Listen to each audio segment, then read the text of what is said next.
পুষ্পা ঝুঁকেগা নেহি সালা, সেই পুষ্পা মানে জাহাঙ্গীর খান অবশেষে ঝুঁকে পড়েছে। পুষ্পা ময়দান ছেড়ে পালিয়েছে। পুষ্পা আর এলাকায় নেই, পুষ্পা থরথর করে কাঁপছে। জাহাঙ্গীর খান ফলতার পুষ্পা ভোটের আগে যে কিনা বলেছিল সিংহাম সাহাবকে দেখে নেবে 4 তারিখের পর, ও নাকি কাউকে ডরায় না, ও নাকি কাউকে ভয় পায় না, সেই পুষ্পা আসলে 4 তারিখের পর মানে 4ঠা মের পর তো পরিস্থিতি বদলে গেছে। রাজ্যে এখন তৃণমূল কংগ্রেস নেই, ভাইপোর শাসন নেই, পিসির শাসন নেই, এখন হয়েছে শুভেন্দু অধিকারীর শাসন। এবং সেই শাসনে ভাইপো বাহিনীর প্রধান কারিগর, ডায়মন্ড হারবার মডেলের অন্যতম ডায়মন্ড অর্থাৎ এই পুষ্পা জাহাঙ্গীর খান ময়দান ছেড়ে পালিয়েছে। ফলতায় সে প্রার্থী, সে এখন বলছে আর ভোট লড়বো না, ছেড়ে দে মা, কেন্দ্রে বাঁচি। কিন্তু এত সহজে তো আপনাকে ছাড়া হবে না ভাই। আপনি বলেছিলেন দেখে নেবেন, অমিত শাহকে দেখে নেবেন, নরেন্দ্র মোদীকে দেখে নেবেন, 10 জনম লেগে যাবে। এই যিনি ওখানে গেছিলেন পুলিশ অফিসার, তাকে আপনি দেখে নেবেন, জনগণকে দেখে নেবেন, স্থানীয় মা বোনেদের ধর্ষণ করার হুমকি দিয়েছিলেন আপনি, হিন্দুরা ভোট করতে গেলে তাদের দেখে নেওয়ার হুমকি দিয়েছিলেন। এখন সরকারটা চলে গেছে, সহজে ওয়াক ওভার দিয়ে দিলে আপনাকে কিন্তু ওয়াক ওভার দেওয়া হবে না। কি বন্ধুরা, দর্শক বন্ধুরা বলুন, এই পুষ্পা ভোট ছেড়ে পালিয়েছে, এখন একে যদি বলে এ আমি ছেড়ে দিলাম সবকিছু, এর কি 7 খুন মাফ হয়ে যাবে? আমি বলি এর 7 খুন মাফ হওয়া উচিত না। এখন সে বাঁচার রাস্তা খুঁজছে। আসলে হয়েছে এটা কি? পুষ্পা কেন অর্থাৎ জাহাঙ্গীর খান কেন ময়দান ছেড়ে পালালো? কেন ফলতায় সে বলছে ইলেকশন লড়বো না? আর ইলেকশন লড়বো না বললেই তো লড়া যায় না। যদি তার ময়দান ছাড়ার হতো তাহলে যখন সময় ছিল তখন করা উচিত ছিল, নির্বাচনের আগে। এখন তো আর মনোনয়ন প্রত্যাহার হবে না, প্রার্থীর নাম তো একই থাকবে, ব্যালটে তো নাম থাকবেই। এবার আসলে এখন যেটা সমস্যা দেখা দিয়েছে বন্ধু, আমি ওখানে খোঁজ খবর নিলাম ফলতায়, ওখানে আমাদের দর্শক বন্ধুরাও আছেন, পুলিশের বন্ধুরাও আছেন, বিজেপির বন্ধুরা তো আছেনই। খোঁজ খবর নিয়ে যেটা জানতে পারলাম আমি, যে এখন আর কেউ তৃণমূলের এজেন্ট হতে চাইছে না। জাহাঙ্গীরের খানের কেউ এজেন্ট হতে চাইছে না, না কাউন্টিং এজেন্ট, না ওখানে পোলিংয়ের সময় যারা বুথে এজেন্ট হয়, না বুথে এজেন্ট হতে চাইছে। এবার এজেন্ট না দিলে কি আর জেতা সম্ভব? তারপর রাজ্যে এমনিতেই পালাবদল হয়ে গেছে, তৃণমূল আউট, বিজেপি ইন, একেবারে কোনো জায়গা নেই জেতার। মানে সে দাঁড়ালেও জিতবে, পালিয়ে গেলেও জিতবে, ভোটে লড়লেও জিতবে, না লড়লেও জিতবে, কোনো আর রাস্তা নেই বন্ধু। তাই এখন পুষ্পা বলছে ছেড়ে দে মা, কেঁদে বাঁচি। কিন্তু পুষ্পা ভাই, আপনাকে এত সহজে ছাড়া হবে না। আসলে গল্পটা হয়েছে কি, পুষ্পা তো অনেকদিন পালিয়েছিল, তারপর সে কখনো বাংলাদেশ, কখনো নেপাল, কখনো অন্যান্যভাবে পালানোর চেষ্টা করেছে। কিন্তু দুর্ভাগ্য হলো মাতলা নদী দিয়েও পালানোর আর কোনো রাস্তা নেই। পুষ্পা পালাতে পারবে না, চারিদিকে ওর পালাতে গেলে ওকে ধরে নেবার মতন ব্যবস্থা তৈরি করা হয়েছিল, সেই জন্য সে পালাতে পারেনি। তারপর যখন দেখেছে বিভিন্ন রকমভাবে চেষ্টা করে পালাতে পারেনি, এলাকায় ফিরে এসছে। যদি অ্যারেস্ট হতেই হয় তাহলে পয়সা খরচা করে কোনো হোটেলে থেকে অ্যারেস্ট হবো কেন? হোটেলে থাকলে তো বিরাট খরচা। আর এখন তো আর তোলাবাজি হবে না, তোলাবাজিই তো তৃণমূলের প্রধান অস্ত্র ছিল, যেখান থেকে ওদের ইনকামটা হতো। এখন আর ইনকাম নেই, তাই সে বাড়ি ফিরে এসেছে, অন্তত বাড়ির ডাল ভাত খাই, ঘরে থাকি, ঘুমাই, যা হবে হবে। এরপর কিছুটা সময় সে পেয়ে গেছে। আর সত্যি কথা বলতে কি, বিজেপিও চায়নি ভোটের সময় একজন প্রার্থীকে গ্রেফতার করে তৃণমূলের হাতে ন্যারেটিভ তুলে দিতে, যে দেখো প্রার্থীকেই অ্যারেস্ট করে নেওয়া হলো। যে গণতন্ত্রের দোহাই দিয়ে বিজেপি ক্ষমতায় এসেছে, ক্ষমতায় আসতে না আসতেই একজন প্রার্থীকে অ্যারেস্ট করে নিচ্ছে। গ্রেপ্তার করার জন্য 5টা বছর সময় আছে, অত বছরও সময় দিতে লাগবে না, 1টা বছরও সময় দিতে লাগবে না। আসল গল্প হচ্ছে এই পুষ্পার ভোট পর্ব পেরিয়ে গেলেই ওর জেল পর্ব শুরু হবে। এই ভয়েই পুষ্পা ছুটে গিয়েছিল কলকাতা হাইকোর্টে, সেখান থেকে সে রক্ষা কবচ নিয়ে এসেছে। কিন্তু রক্ষা কবচ কত দিনের? রক্ষা কবচ মাত্র আর 4-5 দিনের রক্ষা কবচ। 26 তারিখ অবধি ওর রক্ষা কবচ আছে। 26 তারিখ শেষ, পুষ্পার রক্ষা কবচ শেষ, পুষ্পা সোজা জেলের পথে অগ্রসর হবে। এবার জেলের ঘানি যাতে টানতে না হয় তার জন্য পুষ্পা এখন নয়া ফন্দি এঁটেছে, আমি ভোট থেকে সরে এলাম, কিন্তু এতে লাভ হবে না। কেন লাভ হবে না? এতদিন তো ভয় দেখিয়েছ। কেউ যদি অপরাধ কবুল করে নেয় তাহলে কি তার অপরাধ মাফ হয়ে যায়? নিশ্চয়ই না। শাস্তি পুষ্পা তোমাকে পেতেই হবে। এতদিন হিন্দু মহিলাদের যে ভয় দেখিয়েছ, তাদের ইজ্জত আবরু নিয়ে খেলেছ, বিজেপি কর্মীদের ওখানে এত অত্যাচার করেছো, তার শাস্তি তোমায় পেতে হবে না বন্ধু, পেতে হবে, খুব দ্রুত পেতে হবে। আমি যতদূর খবর পেয়েছি, পুষ্পা নানানভাবে চেষ্টা করেছে বিজেপির যিনি এখন প্রশাসনিক প্রধান আছেন তার সঙ্গে কোনো রকমভাবে যোগাযোগ করা যায় কিনা, কিন্তু দুর্ভাগ্য হলো সেই যোগাযোগটা করা যায়নি। পুষ্পা চেষ্টা করছে, হাতে পায়ে ধরছে যাতে তার জেল যাত্রা আটকানো যায়, কিন্তু দরজা সব দিক থেকে বন্ধ। বিধানসভার মাথায় যিনি বসে আছেন তার তরফ থেকেও দরজা বন্ধ, আর যিনি 6 মুরলীধর সেন লেনের মাথায় বসে আছেন তার দিক থেকেও দরজা বন্ধ। বিজেপির ঢোকার যে দুটো রাস্তা, সেই দুটো রাস্তার সব রাস্তা বন্ধ দেখে এখন পুষ্পা সিগন্যাল দিচ্ছে, আমি তো ভোট লড়ছি না, তাই আমাকে মাফ করে দাও। কিন্তু সেই মাফটা হবে না। পুষ্পা গ্রেফতারও হবে, ওর বাড়িও ভাঙা হবে।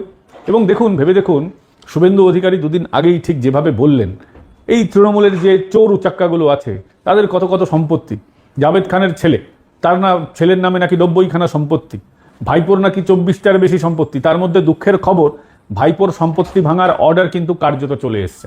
7 দিনের নোটিশ দেওয়া হয়েছে। এই 7 দিনের মধ্যে ভাইপোর ওই পেল্লাই শান্তিনিকেতন, যেটা আমি দাবি তুলেছিলাম কার্যত ওটাকে মিউজিয়াম বানিয়ে দেওয়া হোক। কেন বলেছিলাম মিউজিয়াম বানিয়ে দেওয়া হোক? এই ভাইপো হচ্ছে 15 বছরের সমস্ত চুরি জোচ্চুরির নাটের গুরু। তাই এইটাকে তৃণমূল আমলে যত দুর্নীতি হয়েছে তার মিউজিয়াম করে দেওয়া হোক। এক একটা দেওয়ালে এক একটা দুর্নীতির খতিয়ান তুলে ধরা হোক। যেমন 26,000 চাকরি গেছে সেটা তুলে ধরা হোক। সমস্ত যেখানে যেখানে কয়লা বালি চুরি করা হয়েছে সেখান থেকে কাটমানি খেয়েছে ভাইপো কিভাবে চুরি করেছে, তার বাহিনী কিভাবে, এক একটা দেওয়াল, ভাইপোর যতগুলো ঘর, প্রত্যেকটা ঘরে মিনিমাম 4টে করে দেওয়াল হবে বা কম বেশি কিছু দেওয়াল হবে, ছাদ হবে, সব জায়গায় এক একটা দুর্নীতির পোস্টার লাগিয়ে দাও আর ওটাকে দুর্নীতির মিউজিয়াম করে দেওয়া হোক। কিন্তু রাজ্য প্রশাসন চাইছে ওই বিল্ডিংটা যাতে একেবারে ধূলিসাৎ হয়ে যাক, থাকুকই না। আপাতত তার যেটা শোনা যাচ্ছে যে সম্ভবত 2টি বাড়িতে, শান্তিনিকেতন তার মধ্যে অন্যতম, এবং যতদূর জানা যাচ্ছে যে অভিষেক হার্ডওয়্যার যে বিল্ডিংয়ে চলে, এই 2টি বিল্ডিংটাকে নাকি বেআইনিভাবে আছে। আসলে অভিষেক বন্দ্যোপাধ্যায়ের প্রত্যেকটা বাড়ি বেআইনিভাবে রয়েছে এবং তার মধ্যে শান্তিনিকেতন অন্যতম, কারণ শান্তিনিকেতনে সে বসবাস করে। শান্তিনিকেতনের বাড়ির সম্ভবত সামনের দিক ভাঙা পড়তে চলেছে। বাড়ির যে অংশটা, আংশিক অংশটা পুরোপুরি বেআইনিভাবে তৈরি করা হয়েছে। কেন আমার মনে হচ্ছে সামনের অংশটা, কলকাতা পুরসভার নিয়ম হচ্ছে অন্তত 4 ফিট করে সব দিকে ছাড় দিতে হয়, পেছনে একটু বেশি দিতে হয়। এবং আমি তো ওর বাড়ির ভেতরে কখনো ঢুকিনি, সামনেটাই গিয়েছিলাম। আমি বাঁ দিকটা দেখেছি সেখানে কিছু ছাড় দেওয়া আছে, পেছনটা আমি বলতে পারবো না, কিন্তু সামনেটা আমি দেখেছি একদম ফুটপাত বরাবর লাগানো রয়েছে।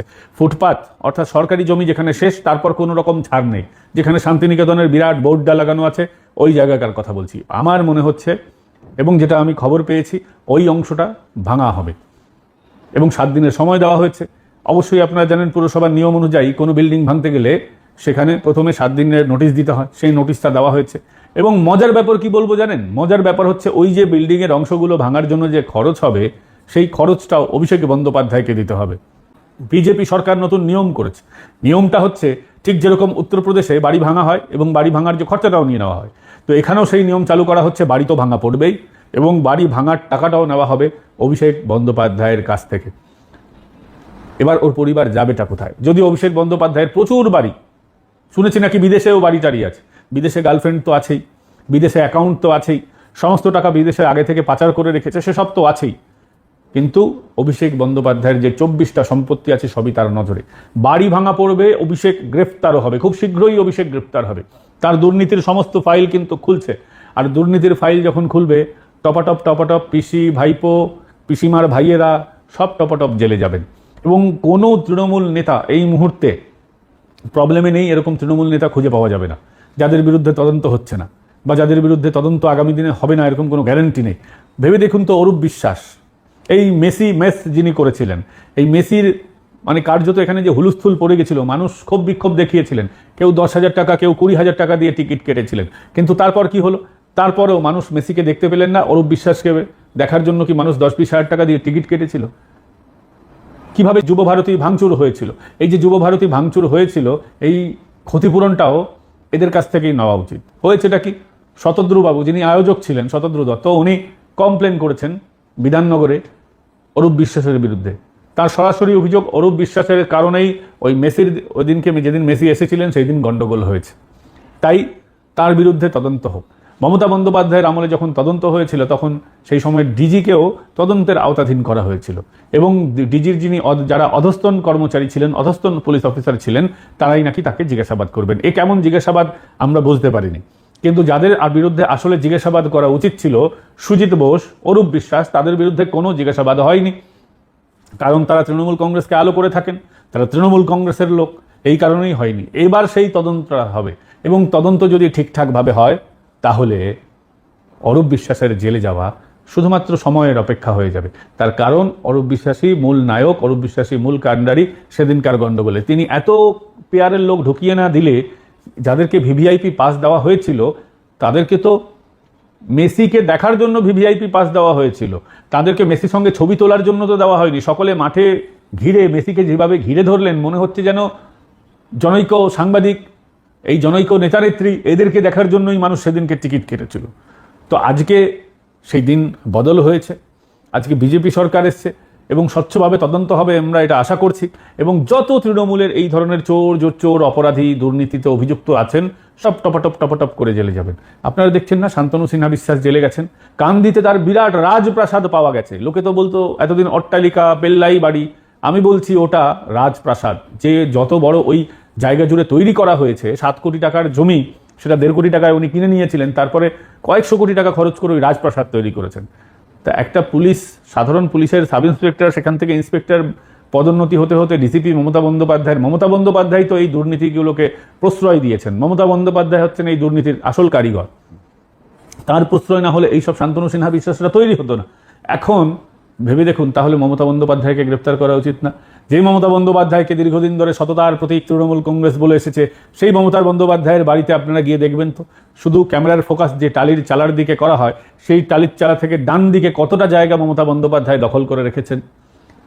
কিভাবে এগুলো বৃদ্ধি হলো? টালির চালা তো শুধু বাহানা। যেমন মমতা বন্দ্যোপাধ্যায় সফেদ শাড়ি পরেন, সাদা শাড়ি পরেন, সেই শাড়িটা শুধুমাত্র তার দেখাওয়া। আসলে ওই শাড়িটা কত হাজার টাকা দিয়ে কেনা হয়, তার পরনের যে হাওয়াই চটি কত হাজার টাকা, 12,000 14,000 না, লোকে বলে 25,000 টাকা পর্যন্ত দাম। আমরা তো ভাই 1-200-র বেশি টাকার হাওয়াই চটি পরিনি কখনো। হাওয়াই চটি, জুতো পরেছি 5-6 হাজার 6 হাজারের, সেটাও কেউ গিফট করেছে বলে পড়তে পেরেছি। নিজে টাকায় আজও 1,000-1,200 টাকার বেশি দামের জুতো পরতে গেলে মনের মধ্যে কিচকিচ করে। মমতাদের করবে না, কারণ হারামের টাকা, জনগণের লুঠের টাকা, তাই তাদের করে না। কিন্তু এখন মমতা থেকে শুরু করে ভাইপো থেকে শুরু করে জাভেদ খান, দেখলেন আপনাদেরকে বলেছিলাম ওদিনকার গন্ডগোলে জাভেদ খানের, আমি পার্ক সার্কাসের গন্ডগোলের কথা বলছি, যে জাভেদ খানদের ভূমিকা তদন্ত করে খতিয়ে দেখা উচিত।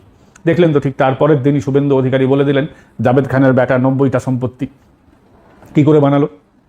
বাপ বিধায়ক বলে, বাপ বিধায়ক হলে ছেলের 90টা সম্পত্তি করতে পারে, এবং সে তো কাউন্সিলর, পাতি কাউন্সিলর যতদূর আমি জানি।